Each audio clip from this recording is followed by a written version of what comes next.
Hi, this is Alex from phpacademy.org, and this is a video tutorial for the new Boston. Now, in this series of tutorials, we're going to be creating a user login and registration system, or rather a user registration and login system.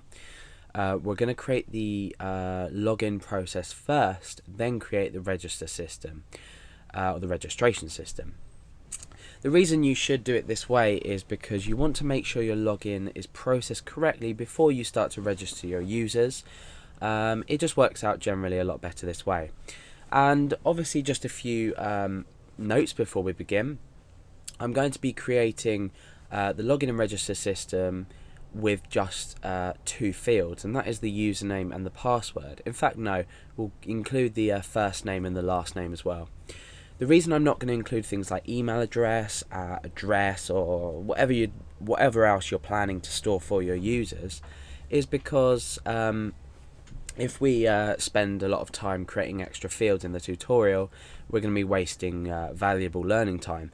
Whereas once you've completed the tutorial and you understand how fields are created and how we can register users, then you can obviously go ahead and input your own unique form fields.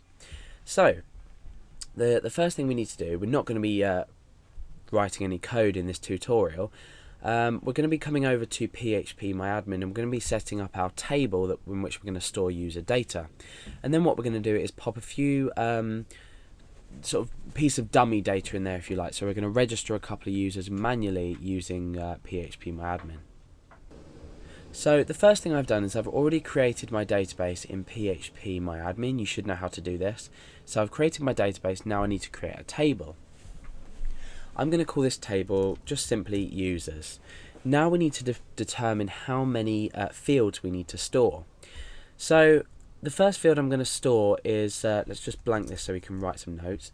The first field I'm going to store is the ID. This is obviously going to be the unique field. This is going to be the primary key, and it's going to be auto increment as well. We also need to store obviously the username, the password, let's just pop that over there, the first name, and we'll say surname. So these are the four fields, or 5 fields, that we need to include in our program. We can also include things like register date, registration date, but we're not going to do that for now. Like I said, the purpose of the tutorial is to show you how to include everything and put everything together. So let's go ahead and create these fields. Let's delete that first of all. Remember, it was 5 fields, so we type 5 in there and click go. Okay, so now to set up each field. So ID is obviously going to be an integer because it's going to be an auto incrementing value. So let's go ahead, that's int by default. We can go ahead and we're going to set the index to primary because this is our unique field in our table, and also AI, which stands for auto increment. So for every value that's created, for every row that's created, this will increment by 1, giving each user a unique number starting from 1. Okay, so the next one is username. Then we have password. Then we have first name. And also we have surname. So for the username and password, we're going to pick a varchar data type. The same with the first name and the last name, so we can do these while we're selecting the others. Okay, so the username and password, I'm going to give a limit of both 30 characters. The first name and the surname, I'm going to say 40. Now, obviously, you can change these limits yourself. You can change them to whatever you want. I'm just doing this for sort of ease of use and teaching, but I'd say that a username or password shouldn't be more than 30 characters, and a first name and surname shouldn't be more than 40 characters, just in case we have an extra long name.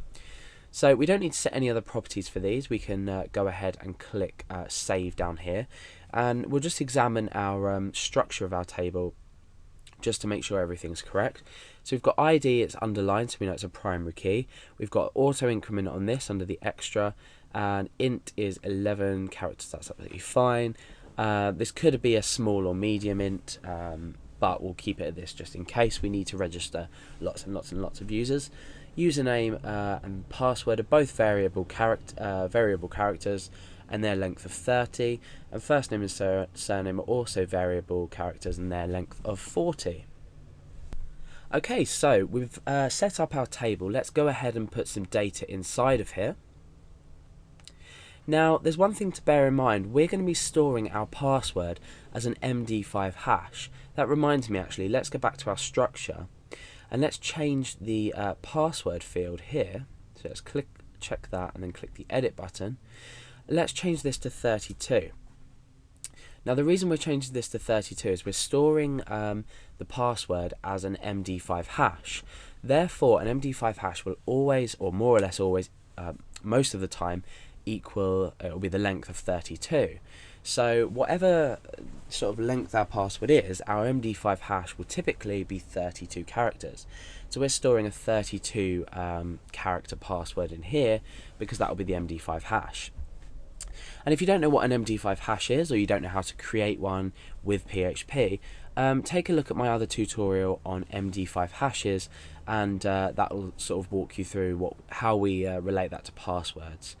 Okay, so let's go ahead and insert some data.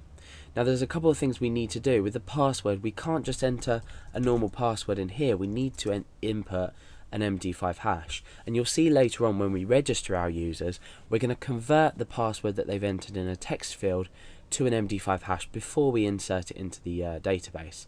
But for now, I'm going to create a PHP script to quickly convert a password that I want to manually put into here. So my username is going to be Alex. We'll leave the password blank for now. I'm going to put my first and surname in, and the password is going to be equal to the value password. So my password is going to be password. In fact, we'll do pass123. That's a lot better, so we don't get confused between field name and the actual password. So I'm going to echo out MD5, and in here I'm going to put pass123, and this is going to return the MD5 hash. Okay, so I can just copy that and paste that into my database. So obviously you won't have to do this when you're registering your users. And I'm going to click go. Okay, so there. Let's click browse to make sure all the data's in there. Okay, so we've got ID of 1. That's automatically updated that for us. So that's an ID of 1. Username is Alex. Password is this hash, which is equivalent to pass123, or the hash of pass123. First name Alex and surname Garrett. Okay, so now that we've registered or manually registered a user, we are pretty much done setting up our database, setting up our table rather, and inserting this value. So in the next part, what we're going to be doing is logging this user on.